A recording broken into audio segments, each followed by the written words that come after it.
Welcome to the Real Lost Boss podcast. Hello there, welcome to episode 57 of the Real Lost Boss podcast, and officially the start of season 3. Season 3, Neil? Tell us more.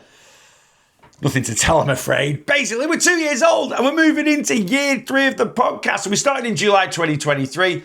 When we got to July 2024, I called it season 2, and now we're in July 2025, moving into year 3. I'm just calling it season 3. Nothing's changing, it's just me sat here waffling on about a weight loss topic, which I hope if you listen, it will help you on your own journey.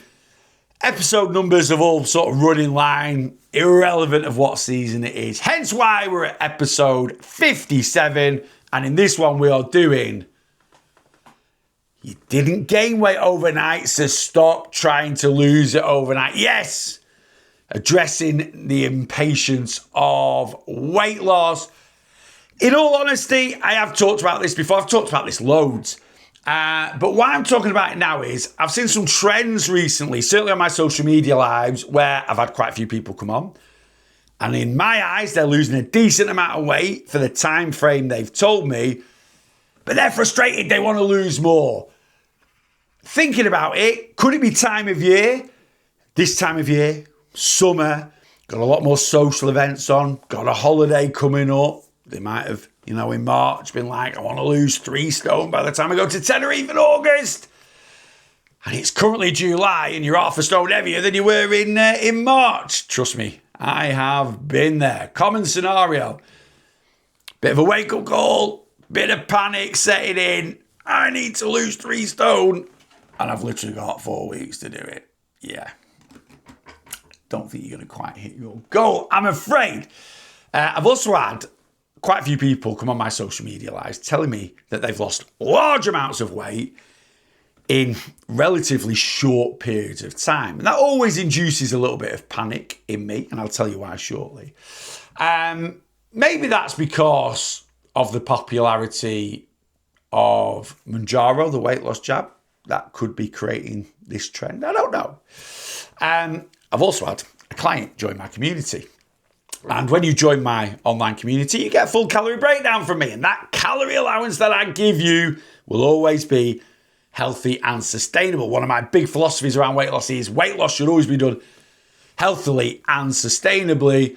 Again, I'll talk a bit more about that further on into the podcast. But I gave this client their calorie allowance and I got an email back. I want to lose more than that. Now, this client wasn't actually that heavy. They didn't move that much. So their calorie burn wasn't that big. And I gave them a calorie allowance to lose maybe 7 or 8 pounds in a couple of months. They wanted to lose quadruple that. They wanted to lose 2 stone in 2 months. And I was just like, that ain't going to happen. The Phoenix Knight saying, Brian Potter, I want to moonwalk, son, but life is an S house. I'm not going to swear, simply because, I assume most of my audience is adults, but there could be some kiddlywinks watching this. Not that if you are a kiddlywink, you should be worried too much about weight loss or the way I coach weight loss. Maybe I should do a podcast on that. That might not have sounded right. Or you might be in the car listening to this and you've got your kiddlywinks knocking about. Anyway, I'll try and keep it clean. But yeah, this client wasn't overly happy about the calorie allowance that I gave them. But I will never, ever compromise my beliefs, my morals. I will never tell you what you want to hear. I will tell you what I feel you should be hearing. Okay, why are we impatient? Why is it a common trend? Why do we want weight loss to happen yesterday, not tomorrow? And for me, there's 3 main reasons. Number 1, the methods that we have been subjected to for years and years and years when it comes to weight loss. We've always looked at fad diets until kind of the boom of influencing on social media, where people like me come on and talk about how weight loss actually works. What is healthy, sustainable weight loss? How we should look at our weight loss journey. We've jumped from fad diet to fad diet, from your Slimming Worlds to your Weight Watchers to your intermittent fasting to ketogenic diets. They've all been very, very popular over the last 10 to 15 years. and they all have a very common trend. They're all overly restrictive. And when we do an overly restrictive weight loss method, it's obviously going to give us pretty big results on the scales. You look at something like the ketogenic diet, not eating carbohydrates. The majority of our calorie intake is made up of carbs. Even if you are prioritizing a high protein diet, you'll still have at least 50% of your calorie intake coming from carbohydrates. And when we do the ketogenic diet, we stop eating carbs. So that naturally cuts our calorie intake in half. Now, don't get me wrong, we will replace some of our carb calories with some extra protein and fat calories, but not that much, because in all honesty, protein and fat isn't that palatable, or we don't want to eat a lot of it unless it's matched with a carb. I love butter, but I don't just sit there gnawing a block of butter, but give me a block of butter with a lovely crusty French stick and I can eat it like cheese. Burgers, I love a burger, but again, I'm not that bothered. I do this sometimes, but I'm not that bothered about sitting there and chomping my way through a couple of burgers. They are much nicer when they are slapped on a bun. So going on the ketogenic diet does massively, chops our calories in half. That puts us into a pretty big calorie deficit. The bigger the calorie deficit, the bigger the fat loss. We also need to take into account that when we go on to these overly restrictive methods, I talk about the whoosh effect quite a bit. The whoosh effect is where first couple of weeks of our weight loss journey, we don't just drop body fat from being in a calorie deficit, from eating healthier, eating a bit less, moving a bit more. We actually reduce our average water weight, our average food weight, and our water retention in our body. And that shows on the scale. So water weight drops a bit, food weight drops a bit, water retention drops a bit, and we lose some body fat. And that shows bigger results, certainly week 1, week 2, for the majority of people. Not everyone gets a whoosh effect, but for the majority of people, shows bigger results. The more restrictive the diet is, the bigger the whoosh effect can be, because the ketogenic diet, when we eat carbs, they store as glycogen in our muscles, and glycogen holds water. 1 gram of glycogen, 4 grams of water. You don't eat carbs, you don't hold glycogen, the energy from carbs, in your muscles. So you drop ridiculous amounts of water weight. I've seen people doing the ketogenic diet that have dropped a stone in 10 days to 2 weeks, maybe a bit more than that.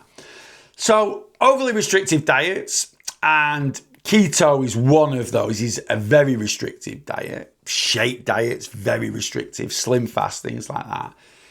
Even Slimming World, out of all fad diets, isn't actually the most overly restrictive. But if you follow Slimming World to the letter of the law, it is still restrictive. 12 sins a day means what is sin food? Sin food is basically calorie dense food, right? Not all sin food is calorie dense food, but the majority is high fat foods. And that's why things like salmon and avocado is sinned, because it's a high fat food. Now, I don't know anyone that's got a weight issue from over consuming salmon and avocado, but anyway, if you stick to your sins, you follow your healthy A's, your healthy B's, you use some common sense when it comes to free foods, and your plate's not overflowing with spuds and pasta. Slimming World is a restrictive diet. I've actually looked at quite a few Slimming World pages over the last few days and been looking at the what I eat in a day posts.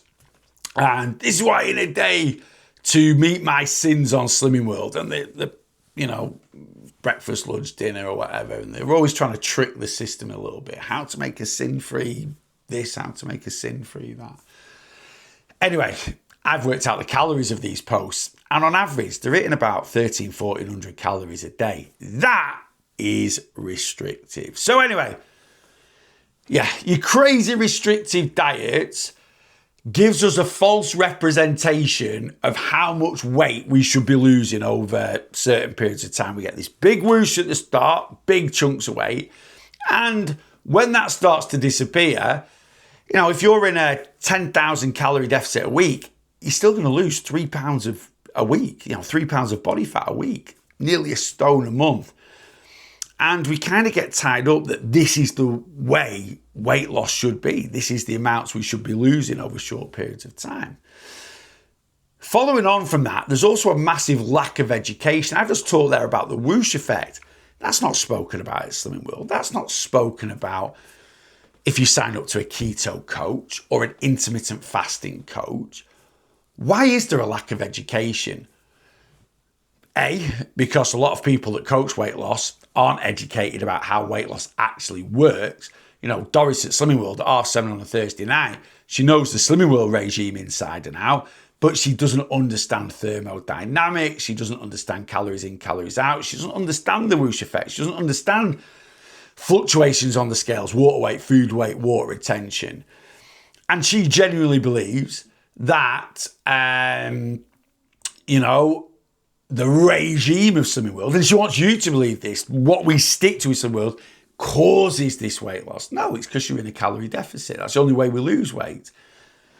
Same with your keto coaches, same with your intermittent fasting coaches. They don't want you to realise that these big drops of weight are down to a loss of water retention, down to, this whoosh effect. They want you to think it's the magic of keto. It's the magic of having eating windows.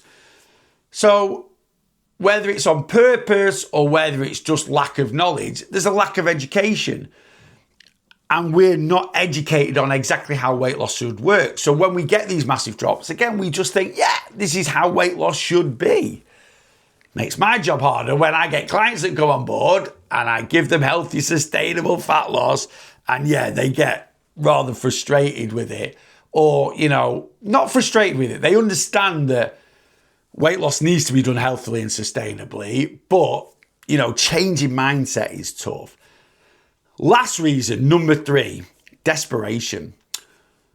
When you've tried to achieve something over and over and over again, it ramps up desperation. And when we're desperate, we become very vulnerable. The more desperate we are to achieve something, the more vulnerable we become.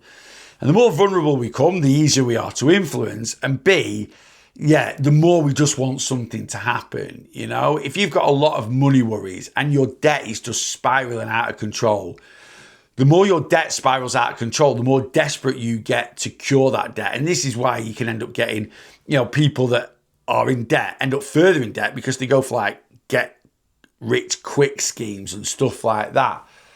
Weight loss is no different. It's very punishing on the brain, very punishing mentally to keep trying and to keep failing over and over again. I get so many people that inquire about my plan. I've tried everything. I've done Slimming World and I've failed. I've done shakes and I've failed. I've done this. And like I say, the more we fail, the more frustrated we get, the more desperate we get. And it's just like, when am I going to catch a break? When am I going to solve this weight issue?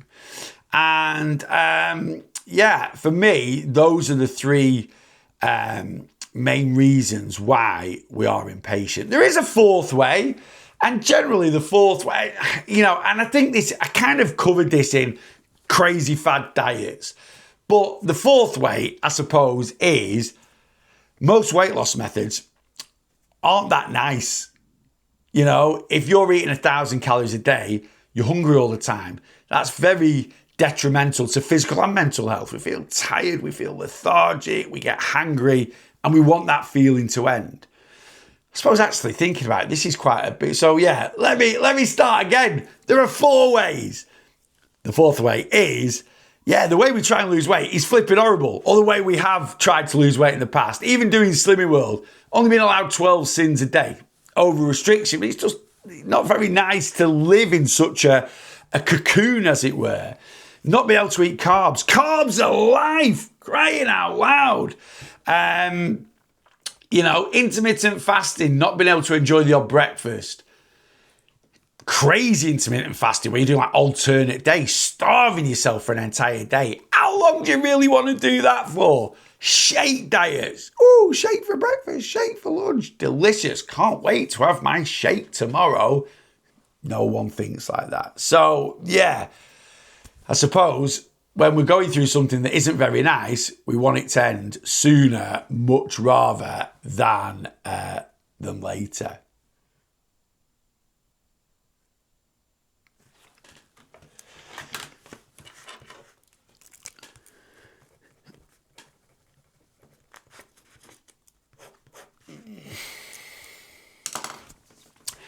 So why is it important to lose weight, healthily and sustainably? Why should we not be going at it like a bull at a gate, trying to get the weight off as quick as possible? Data, science. There's been a lot of studies around fad diets, a lot of studies around crash diets. And this isn't me making this up. This is, these are studies that have been out for a long period of time. And the science, the data tells us that the harder we crash diet, then the bigger the chance of regression. And this is why we end up on this roller coaster of weight loss. What is the roller coaster of weight loss? Basically, it's what most of us have been on for years and years and years, me included. Lose weight, gain weight, lose weight, gain weight, up and down, up and down. And again, the data actually tells us the harder we crash, the more we go through these restrictive methods. It actually, short term, obviously creates weight loss. Long term, it creates weight gain. I ask this question all the time. How many of you watching stroke listening to this podcast now are heavier now than when you went on your first diet? So many people out there, when they first went on a diet, the first time they attempted Slimming World, and they thought they were fat, would probably give anything now, 10, 15, 20 years down the line, to be that weight. First time you went to Slimming World, you were 12 stone and thought you were fat.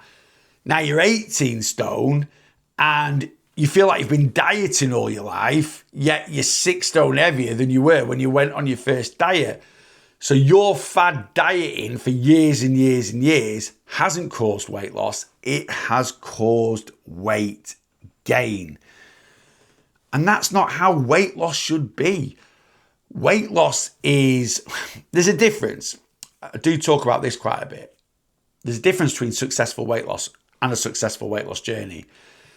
If I ever do a post that might have a little go at something like Slimming World, I'll get people that stick up for Slimming World and they'll be like, Slimming World works. My neighbour has lost 4 stone twice on it. Lost 4 stone twice? Do you mean she's lost 4 stone, gained it back, then gone back to Slimming World and lost 4 stone again? If it works, why did your neighbour gain that weight back in the first place?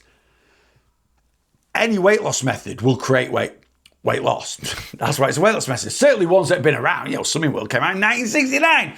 Any weight loss method that stood the test of time creates weight loss. But what a lot of people, they can't see the wood for the trees, as it were.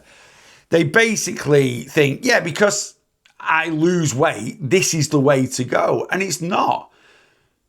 What is a successful weight loss journey? A successful weight loss journey is losing weight and maintaining those losses. Irrelevant of how long the weight loss takes. It doesn't matter if you start a weight loss journey, hit your goal from the off, consistently lose and then maintain, or your goal is to lose 6 stone and you lose 2 stone in the first year, 1 stone in the second year, 2 stone in the third year, and 1 stone in the fourth year. As long as you've never regressed, as long as you've basically been able to say, the day I started my weight loss journey was the heaviest I have been since starting, that's what everyone should be able to say. If you're currently 250 pounds, it doesn't matter when you get down to 170 pounds. Like I say, whether you just do it as a nice smooth trajectory or it's a little bit staggered and you might lose a couple of stone over 6 months and then 6 months maintain your losses. Then you might lose another stone over 6 months and then 6 months you maintain that 3 stone loss. Then you lose 2 stone over 6 months and then you maintain those losses over the next 6 months, that 5 stone loss. You then lose your final stone over 6 months and then you maintain those losses for the rest of your life then. That is a successful weight loss journey. Losing 4 stone on Slimming World and gaining 4 back 6 months later, then losing 5 stone on keto and gaining 5.5 back 6 months later, then going back to Slimming World and losing 4 stone and then gaining 4 stone. Yes, you're having little periods of successful weight loss, but that is the roller coaster of weight loss. Lose weight, gain weight, lose weight, gain weight, lose weight, gain weight. And we need to cut that out. Restrictive diets and most fad diets, the majority of fad diets, 99% of them are overly restrictive. Yes, there are some that are less restrictive, and in all honesty, Slimming World is probably one of the least restrictive diets out there, along with certain types of intermittent fasting. And then you've got your more extreme diets like your 600 calorie a day shake diets, the one that's really boomed recently, the carnivore diet, very extreme, but they're all restrictive. They're all going to keep you on that roller coaster, and you need to step off it. How do we step off it? Well, we take a healthy, sustainable approach to weight loss. What is healthy, sustainable weight loss? Certain people might have, different views than me. That's absolutely fine. But what healthy, sustainable weight loss to me is it's losing weight in a fashion where I don't feel overly restricted. I'm still able to enjoy life. I feel good about myself. My energy's better. My overall health feels better.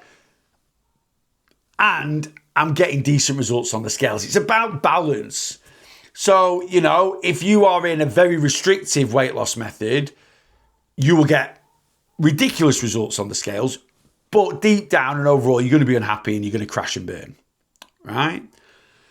If you are using a weight loss method that doesn't have some boundaries, right, that is too freeing, you might still feel like you're dieting, but you're not getting the results on the scales, and that is frustrating. So it's kind of meeting yourself in the middle. And the way I coach weight loss, and it's the way I've done my own weight loss journey, is like I say, yes, I set boundaries. You have to set boundaries. But how I describe my boundaries is, kind of like, I suppose, if you go 10-pin bowling and you can put rails up at the side, if you went 10-pin bowling and they just give you, like, I don't know if this is a good analogy or not, but you just get this one narrow track where the ball rolls down and it's got no freedom to move, right? The way I coach weight loss is you have the boundaries at the sides. So that bowling ball can move and it's got a little bit of freedom to bounce from, barrier to barrier. But in the end, it will get you to your destination. Maybe that's not a good analogy. I always think about, again, you might not be, old enough to have watched this, but Austin Powers, if you remember the first Austin Powers, he drives down this corridor. And this is how I always think of like restrictive weight loss methods. And he's on this little cart, a bit like a golf buggy thing, and he's trying to turn it around. But this corridor's so narrow, he can't turn the cart around. I kind of think that's what a restrictive diet's like. You want to be able to turn around. You want to have a little bit of freedom within a corridor, but it's just too tight. It's a calorie jail, as it were. Whereas my weight loss method, you're in a corridor, you can't stray too far, but you would have chance to turn that golf cart around. I have no idea what I've just talked about, but I think you get the gist. So yeah, we need boundaries. We need some rules. The world's kind of built on rules a little bit, built on laws. I suppose, actually, if I was going to use something, it's a bit like, this is my weight loss coach. This is the analogy. I think I've nailed it here. Flexible working hours. Some people go to work and it's 9 to 5 and it's very, very rigid, right? And it's all right. It's kind of what we're used to. But it's much better if you've got your core hours of the day. So we definitely need you here between 10 and 3, but you can start at 10 and finish at 6, or you can start at 7 and finish at 3. You've got your boundaries, but you've got a nice bit of flexibility there when you need it. That is what healthy, sustainable weight loss is. Have I got there in the end? Maybe, I have no idea. So, yeah, it's just about having that balance, getting the results on the scales while still, feeling a little bit of freedom. And I get this from a lot of clients when they come on board. I get this message a lot. I don't feel like I'm on a diet. And that is kind of the feel. And some people struggle with that because, like I say, most weight loss methods are so restrictive. But I love getting that message because that is how you shouldn't feel. Because at the end of the day, a successful weight loss journey is about building habits, right? It's about lifestyle changes. It's about eradicating the things that have led you to being overweight and replacing them with new healthy habits that's not only going to allow you to lose your weight and maintain those losses. That is a successful weight loss journey. We want to cure our weight issue. We don't want this torture of losing weight, gaining weight, losing weight, gaining weight. And that is what we have been subjected to. Yeah, I think that's about it. I was like, have I got loads more of other things to cover? No, not really. I didn't want this to go on too long. And you've just got to ask yourself this question. This is a big question that I do ask a lot of people. Whatever you're doing to lose weight today, are you happy to do it for the rest of your life? Now, I'm not saying you need to lose weight for the rest of your life, but the method should be in place. What I did 11 years ago at the start of my journey, moving more on a day-to-day basis, being more responsible with my calories, focusing on a bit more protein, focusing on healthier foods most of the time, but still, it's all in place now. And that's why I've lost my weight and maintained those losses. Ask yourself honestly, is never eating carbs again gonna last for the rest of your life? No, the only thing that should actually change is the amount of calories you consume. Let me go on to calorie counting. I nearly ended the podcast and then a few more bits have just popped into my head. This is why I promote calorie counting. A lot of weight loss methods, we shoot in the dark. We don't know whether the method is restrictive or not. And the biggest telltale sign of restriction is the size of deficit you are in. Now, don't get me wrong. If you are losing 3 pounds every week fairly consistently, you can assume you're in around about a 10,000 calorie deficit a week. If it's 2 pounds a week, 7,000 pounds a week, 3,500. There's no guessing with calorie counting. If you've got someone like me that's good at working out calories, you'll know what calorie allowance you are in. And that is a big part of not being overly restrictive. It's having that balance, eating an amount of calories where you're going to get a good result on the scales, but also eating an amount of calories where you can still enjoy some of the foods you love. You're going to have good bits of energy. You're not going to be hungry all the time. So it is about that balance. Healthy, sustainable weight loss isn't just about calories in, calories out. It is about approach. It's about giving yourself some flexibility and freedom around eating. So still being able to enjoy a takeaway with the family, still being able to enjoy a holiday, still being able to enjoy Christmas. So there are lots of little bits and pieces that make up the journey. And when I say healthy, I'm talking about, the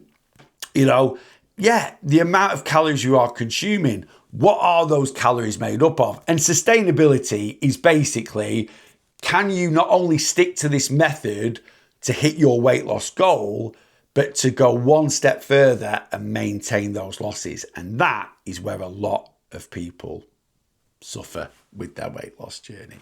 Right, I think we've got there in the end. You get the gist. If your weight loss is not healthy or sustainable, or you are unsure, or you're watching this, listening to this going, yeah, he's right. I've lost 2 stone in the last 2 months, but I am flipping miserable. Make the change. It's never too late. And we can kind of, what's the word? Look after, as it were. That regression doesn't need to happen. You can move from an unhealthy. It's harder for me as a coach when I get clients that move from a restrictive method that gives them big results on the scale. But that's my job as a coach, to then change their mindset to move into a more healthier method. That's my job. But we can preserve, that's the word, those losses. So if you've currently lost 3 or 4 stone since, say, Christmas, in an overly restrictive method, right? There's no need to step back onto that roller coaster, right? You can keep off it. We can preserve those losses. It'll take a bit of extra effort with changing mindset from you.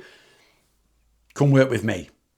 I'll help you, switch into that healthy, sustainable, keep the journey going and finally conquer your weight issues. Because that's what we want. We want to conquer weight issues for life. Right, I'm definitely ending it there before I end up waffling for another 20 minutes and you getting bored. That's it. Episode 57, done and dusted. Number 1 of season 3, done and dusted. Please tell people about the Real Lost Boss podcast. Any comments, let me know. Get in there. Interact with me. If you've got any questions, get them in there and I'll do my best if I see them to answer them. Very easy on YouTube. If you're watching it on other platforms, it is tricky for me to see any comments like Spotify. But anyway, that's it. Until next time, make sure you are bossing your weight loss.